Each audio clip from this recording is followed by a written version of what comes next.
Hi,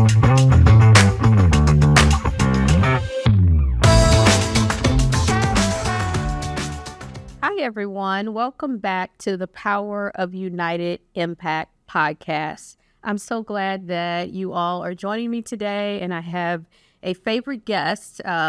And we were just talking because Anthony used to be our neighbor across the way, and you'll hear more about that. But we haven't gotten to visit probably like we should have with you being our former neighbor. And it's because we probably are just so busy.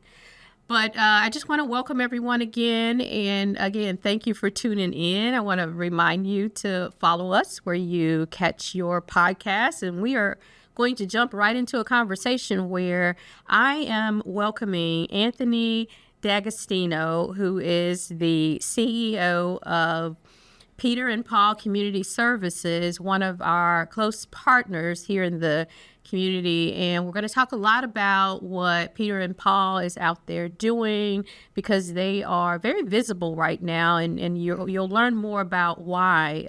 It has to do with, a lot of the things that are happening and challenging our community. And so people will learn more about your mission. But a reminder that our podcast is to help to lift our partnerships like this and to talk more about how we are working together to be as impactful as we can be across the St. Louis region. And so I'm just going to jump right in by asking you, Anthony, well, first of all, welcome. Thank you.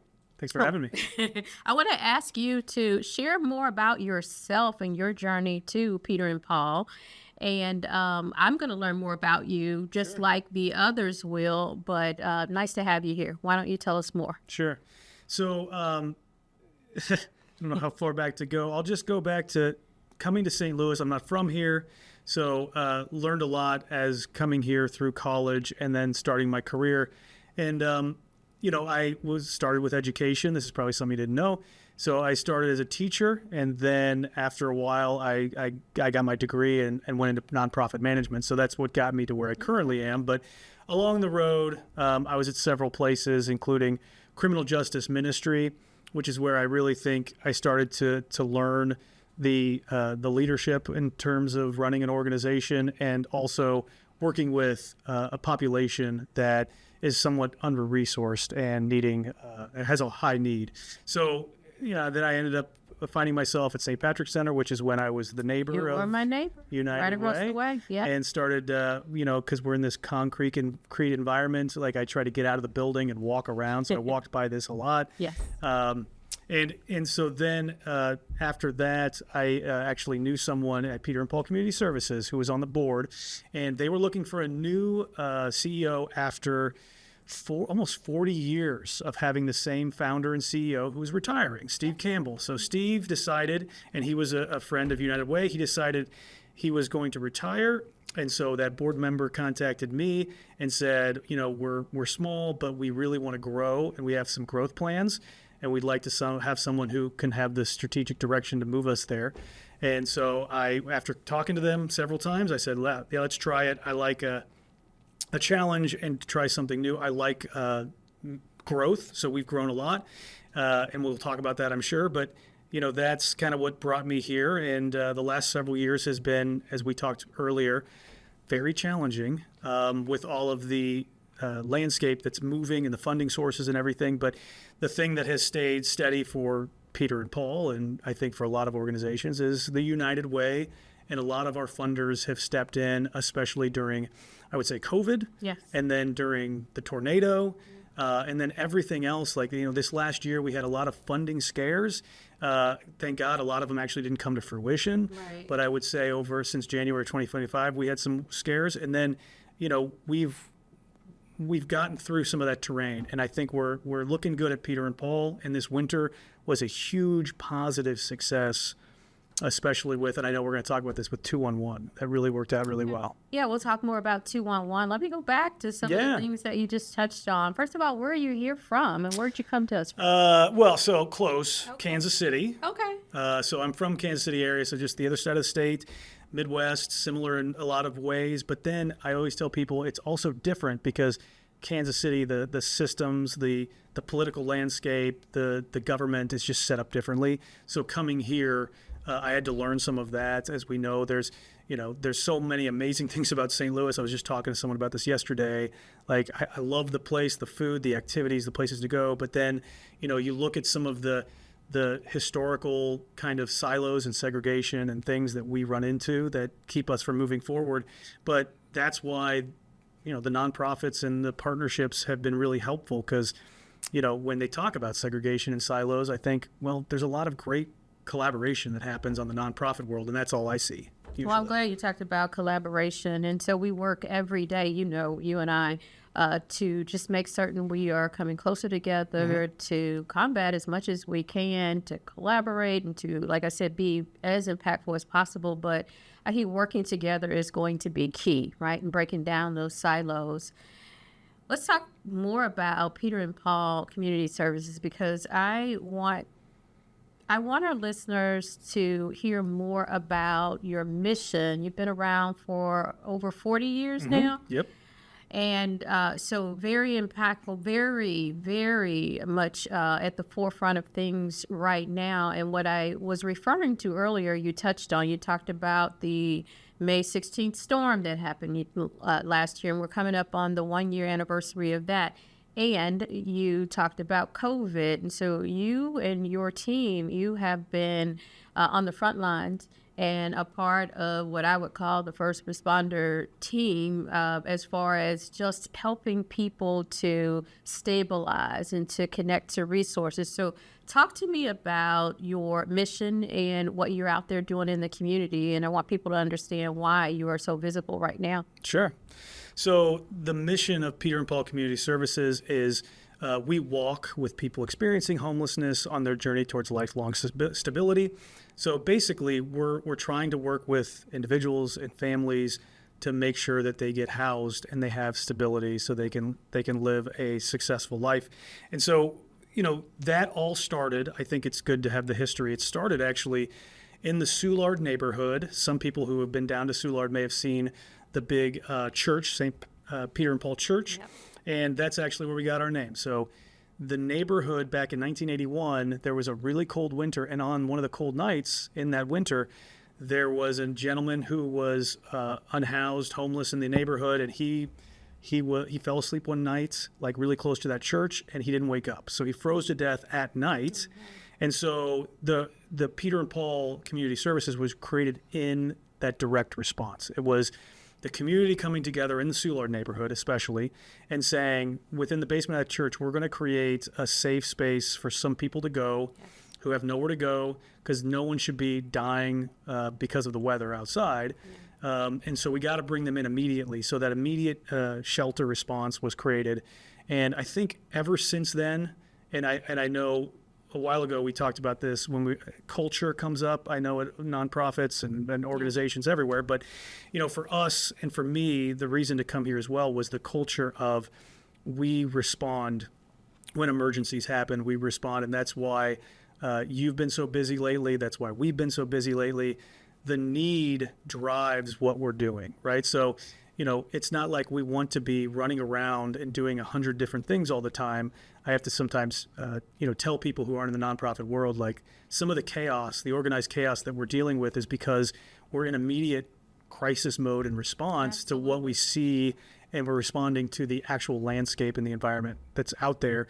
So, Peter and Paul, which I really appreciate, has decided, and it's always been like that since 1981, it will respond when they see a need in the community in terms of people who are unhoused.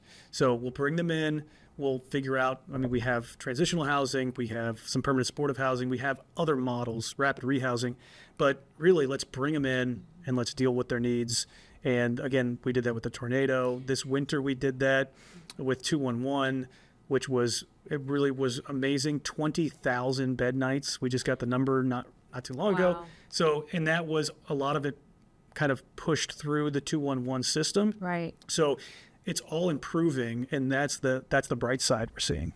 Yeah, you're touching on some additional things. Again, I want to go a little bit deeper. Through the tornado, on the immediate other side of it, you all found some very innovative ways to show up for people who desperately needed shelter and a safe place to stay. Will you talk just a little bit about that and how you had to innovate and leverage some of your new facility, your new space to accommodate? That's right. So we bought in May of 2024, so we're coming up on our 2-year anniversary. So I keep thinking it's the new space, but it's starting to get, 2 years, I think, is when you're kind of settling in, unpacking all the boxes. So we utilized that space on May 16th when the tornado hit last year. We had a couple floors in the building open. We weren't ready to use the floors. We hadn't prepped them yet. Really, they needed to be painted and cleaned and everything. So when the tornado hit, we thought, well, they're not ready, but we got to start getting them ready. So we had teams come in and just start getting them at least ready to move people in. They're not perfect, but they have running water and they have a bathroom. Like you said, ready enough. Yeah, ready enough. Ready enough. And I remember coming by there. This is before the tornado hit. We were touring your building. That's right. It was just before sharing with us what the opportunity ahead was, and then the tornado hit, and you were able to find a way. Yeah, no, that was exactly right. So you saw how some of the floors were ready, some of them weren't. And then we have a huge auditorium. Again, we were getting prepared to use that auditorium for, just community services that were needed and some of the other internal services we needed. But we weren't going to use it for emergency shelter because we already have an emergency shelter in the back. But then, it happens. And again, these things, you just have to respond, and space is necessary. So we opened up 3 floors of the tower. We opened up the auditorium, and then we actually, at our other facility at Garfield, down like kind of close to Cherokee Street, we opened up the gymnasium. So all of them were with partnerships, right? So United Way helped us with that, and then we worked with the Red Cross. Right. We worked with Horizon Housing, Gateway 180, Alumnus Gardens. We just again, any space that was available. And I think that a lot of places are like this. Nonprofits, if they have space, they're going to try to use it. And so we did, and we were just fortunate to be in a position that we had that space at the time. Yeah, when I think about the safety net and our partners like you, what we've been talking about, you started to name like a list of things that are challenging us right now, and the list goes on and on. It's like every day we see something else that we have to sort of weather through. But the resiliency of our safety net organizations, I just want to compliment and commend, because you have to live within this mode of flexibility all the time, right? And it's sometimes our dollars aren't so flexible, right? Good thing United Way's dollars are flexible. Yes, that's true. But all dollars aren't flexible, and I know that about agencies. And sometimes, there could be constraints around what you can do and what you can't do, and coloring outside of those lines, if you will. But I like that you all were able to find a way, and like you said, it wasn't quite ready, but it was ready enough to start to offer opportunities to people that, may not have been in place and available for the community through the recent disaster and through just the challenges that occurred afterwards, and then just everyday challenges, right, with shelter. And so, again, I want to say thank you for what you all are out there doing. Now, you've been there 5 years. Right. And this might be an unfair question to ask, but what's been some of your most proud moments as you have been CEO there? Man, proud moments. I would say that it's, and I know you'll relate to this. It's having staff on board that are successful. So we all know that the success of an agency and of yourself is in the hands of other people. So you have to surround yourself with individuals and a team and a staff that really know what they're doing, are highly productive, experts in their field and all that. Yeah. So I've been fortunate enough over the last several years to work with an amazing group of people. And at that note, many partners that we work with from other nonprofits that are pretty phenomenal people.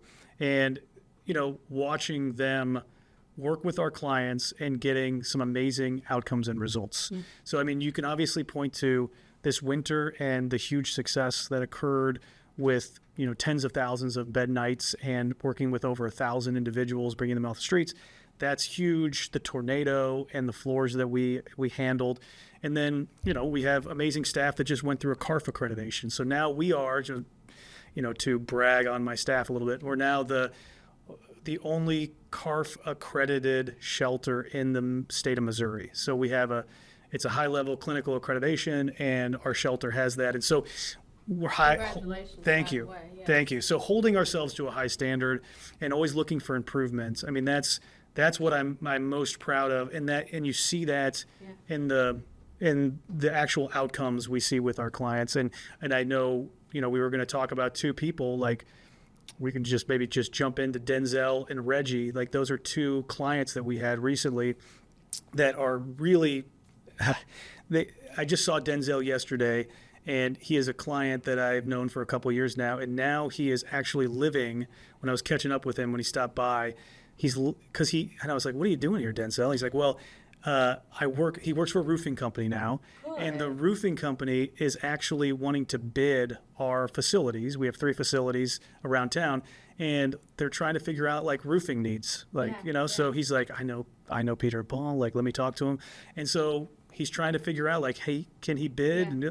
So we're talking about roofing, and this is a guy that, was really struggling for a long time, and he's gotten himself together. And then he said, I am living in an apartment that can see the old shelter back in Soulard. So he lives in Soulard, close to where he started his journey just a couple of years ago. So it's just amazing to see that kind of transformation. And, it proves that all the highs and lows, like that's why we do everything. I was just going to say that, stories like that make you want to pop up every day and continue to do what you do, because when you have people coming back and sharing feedback and telling you that all the effort was worth it and is worth it, I mean, it makes you feel a different type of way about the work that's being done every day, because I know a lot of effort goes into what you do. Definitely. Yeah. It's exciting to watch. And again, we see that every day. And I think for us, we just don't celebrate it as much as we should. Yeah. So we're trying to do that a little bit more this year. Yeah. Well, thank you for helping Denzel. I'm glad you shared that story. You alluded to 211 and the important role that it plays in just making referrals to you all. And I know we partner very closely with you during times of disaster, during like Code Blue season, Code Red as well. And so talk to us more about what the partnership with United Way's 211 team looks like and why it's so important. Well, and so I think a lot of people who are listening probably know 211 is the community's front door, especially for people in need. And for us, when it comes to housing, that front door is so important. But then having places for people to go is sometimes the logjam. And then not having a systematic collaboration, especially during the coldest of nights. So this winter, the difference I've been telling people is that and I have to give the kudos to the current administration. So the Spencer administration and Mayor Spencer herself like walked into a meeting in October for winter sheltering, and she said, straight up, this is the reason why we're doing this, and the reason and what I'm asking you all to do being here for winter sheltering is we want to save lives this winter, and we want to do everything we can to make sure people are not dying on the streets because of the cold weather and the temperatures and because of their frailty, and that on top of that, like they're not having other health-related issues come up. So, from there, it got kind of like went into hyperdrive, and there was a lot of meetings, and 211 was brought in, I think in a way that 211 has never been brought in, where they were on the inside of the conversation. So it really helped move things forward. And, from there, like there was constant communication. So once again, what we talked about earlier, the kind of silos that are existing in St. Louis, those started to melt a little bit, which is, that's why this winter was so successful. And that's why 211, the success of it is only in the success of the organizations that are working within it, us working together a little bit better and communicating more. So I think that's starting to happen. I saw it this winter. I'm hoping that continues into Code Red and Code Blue coming up, but there's a lot of promise right there that I think we see.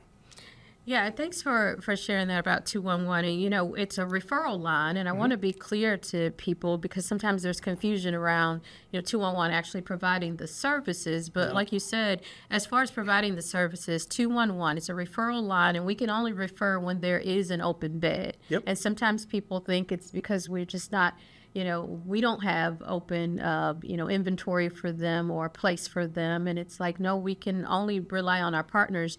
But that special effort during the winter months this past season, especially as it relates to some of the storm victims too, was pretty successful in that you all remained at the ready and could intake more and more people to make sure that they were safe during those really, really cold months. And, what I would say is, 211 is actually there on the other side of every disaster. And so what we like to play is almost a silent role or a silent partner, right? And we are trying to advise as much as we can. But unless we're invited into the room, when a conversation is happening that maybe we don't even know about, but with those conversations, we were invited into the room. And because we've been on the other side of so many disasters, there's a certain degree of expertise that we can offer and maybe different perspective to say, have we thought about, and maybe we should try. And I think all of those heads put together is what helped us to, put together a really solid plan.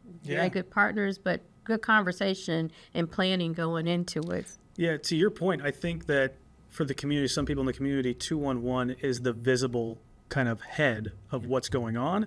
And so if everything behind it, so for example, if there's not enough shelter beds, which oftentimes in past winters there weren't, there was a huge increase in shelter beds this winter, which helped. Yes. But in the past winters there weren't. So when someone was like, well, it's not working, 211's not working, it wasn't 211, it was we didn't have places to put people.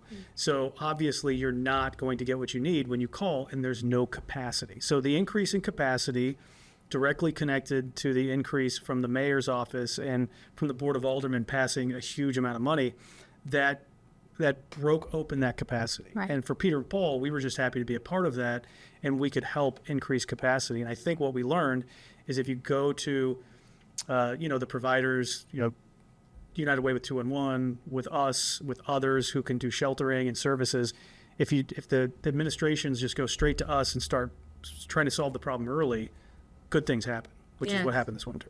Yeah, I love it when a good plan comes together. Yeah, that's right. Right, we need more good plans, though, Yes, so we do. got to keep at it. Yeah. Let's talk more about our partnership. I know it goes far beyond 211 and what we're able to do together through that relationship. But let's talk about funding relationship. And I touched on the flexibility of the funding. Maybe talk about how helpful that is on the side of a nonprofit, and then the training. I always hear from our partners that if they wanted to share one thing that was the most important thing for them, we would think that they would say the funding because it's consistent and flexible, but they tend to go to the training, capacity building, and then they will say the funding. But I think it goes hand in hand. But tell me from your perspective, what do you think? Yeah, I mean, you hit two major issues for us. We talk about it a lot. In fact, I was in a meeting today, and we were talking about funding and training. And so United Way, I mean, just annually, obviously, we get our United Way funding, and it is less restrictive than most of the other funding we get, which really important. But then on top of that, this last 12 months, because of the tornado, the responsiveness has been amazing. We contacted a lot of funders. Many of them stepped up, and United Way was one of them, where right after the tornado, I called you guys, and you responded and said, let me look into it. And all of a sudden, we got a check within a week.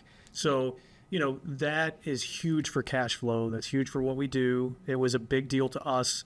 And then on top of that, a few months after that, I think closer to November, maybe October, you partnered with the city and put out more funding for expenses that were incurred for organizations. So that's like 3 funding cycles almost at one.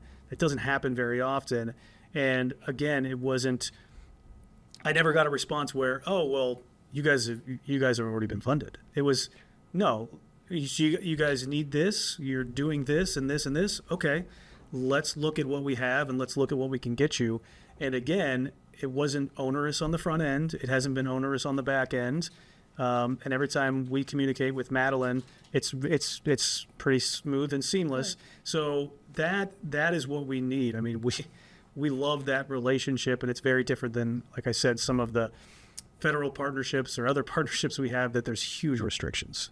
Gosh, I'm happy that you said that, because we try to work tirelessly to be as responsive as we can. And during difficult times, I know that everyone is just trying to figure out, like, what's next? What can we do next? One of the things that we know is that funding and immediate responses, those are always needed, especially, again, after every disaster. You have to act fast, right? Yes. There's no time to say, oh, we have to go out and do. We'll be back to you in the next 30 days. And what was happening and playing out was in real time. And we, within probably the first hour of the storm, had a link up to say, okay, we have people calling saying, how can I help? That tornado just hit. And so we wanted to make sure we could raise as much money as we could to help stand in the gap before any sort of additional funding became available. And so I'm glad to hear from your perspective that it was useful and helpful, because that's really what we need to hear to affirm that we are focused on the right things. Because, again, I know immediate needs, like, people are wondering about, okay, where am I going to sleep tonight when you look over and your home's no longer there, right? And so you're looking for any sort of, something that helps to calm your spirit in a time when you are just frazzled. You are, you may have kids. You're thinking about, oh, what about the kids? What about my family? What are we going to eat? One of the things that we talked about, and, things you don't even think about, was like medication that needed to be stored. There was no electricity. There was no access to homes. And then people were calling our 211 hotline saying, where am I going to store my medication? Or, these are things that could be life-threatening if not addressed immediately. And so that's what I appreciate about our partnership, and how you all stepped up and worked with us to just try to get resources out as quickly as possible. Yep. I'm going to switch the focus a little bit back to a personal story. Sure. And I know that you have a client, Reggie, who I want to make sure that we highlight that as a success story, or a story that people can lean into, because, again, I like to humanize things, because it helps people to understand what the impact of the services looks like. So you want to tell me about Reggie? Yeah, so Reggie, just like I talked about Denzel and others that we see on a daily basis, he came to us, and he was going through some trauma. He had been through some trauma. He was a veteran. He actually had lost his wife and had been through different stages of not having a home. And so it just, he came in, really needed help, and was open to whatever I need to do, just please tell me, and had a lot of struggles. I mean, he, like any other human being, he's dealing with brokenness like all of us are, and he was struggling, and he was open to what that looked like, the path forward. And so our team, again, we surround ourselves with amazing staff, and they worked with him. And now he's doing incredibly well. He's in stable housing, just really a success story.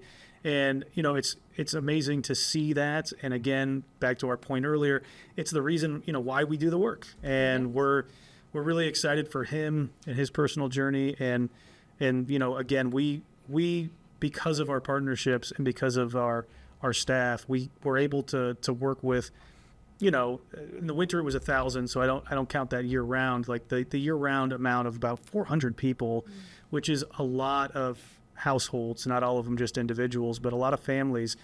And I know this is a little bit off on a tangent, but what was for the listeners, one thing that we saw this winter was, and Peter and Paul is not traditionally a family oriented, like it's not taking in a bunch of families. We usually work with individuals that are dealing with homelessness, but we have seen such a massive increase in families that we now go into our facility and we've opened up floors just for families, because we saw a 5-fold increase this winter. Wow. And I was just in Jeff City. We were talking to legislators about this.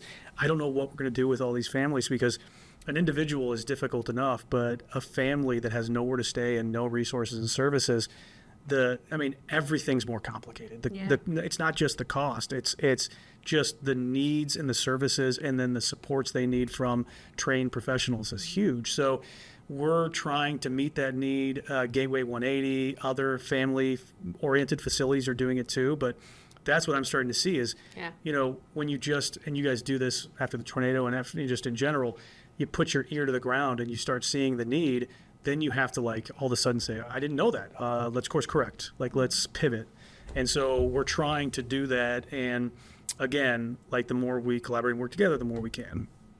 I agree with you. And it brings to mind the unique nature of the type of shelter that's needed when you have a family that's involved. And, you talked about 211 and it only being able to assign people to open beds. But the other challenge there is, even if there's an open bed, if there is not an accommodation for a family or for a woman who is pregnant, or for a single male, it's a very specific sort of need, right? When someone calls us. And so if that's not available, then we're not able to just assign someone to a shelter. So I can relate to what you just described as, a family has a different slate of needs, and that looks different as far as shelter is concerned. Yeah, and that's, I feel like you're exactly right, because what you all will get is, we've had this many calls of people who need housing,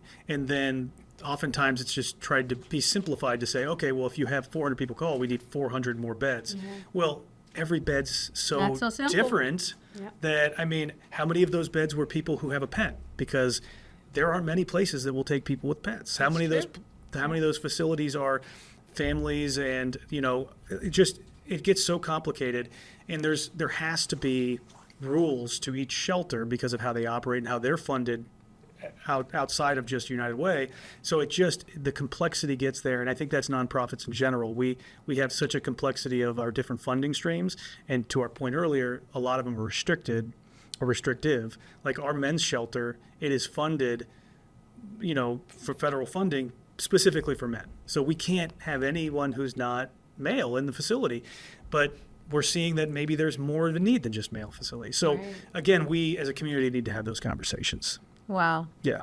Thank you for what you're out there doing. No, thank you. I appreciate you for stopping by today. I think we'll wrap here. And I'm going to ask people to go to helpingpeople.org if they want to learn more about, what our partnerships look like, or more about your organization, or ways that they can get involved and help. We didn't even touch on how volunteers can get involved, but I know that volunteers help to fuel efforts at nonprofits. And so we need as much involvement from volunteers as possible. We actually have Unite With Us days coming up, and I know that you all are participating in that, and so I thank you for that. And again, people can check out our website. They can actually go to stlvolunteer.org too to learn more about everyday volunteer opportunities and any special connections that we're having with volunteers, like Unite With Us days. So I want to thank people for tuning in, and I hope that you have learned much more about Anthony and Peter and Paul Community Services, because they're out there doing some really great work for the community. And so again, thank you. We appreciate you, and thank you all for tuning in again. Thank you.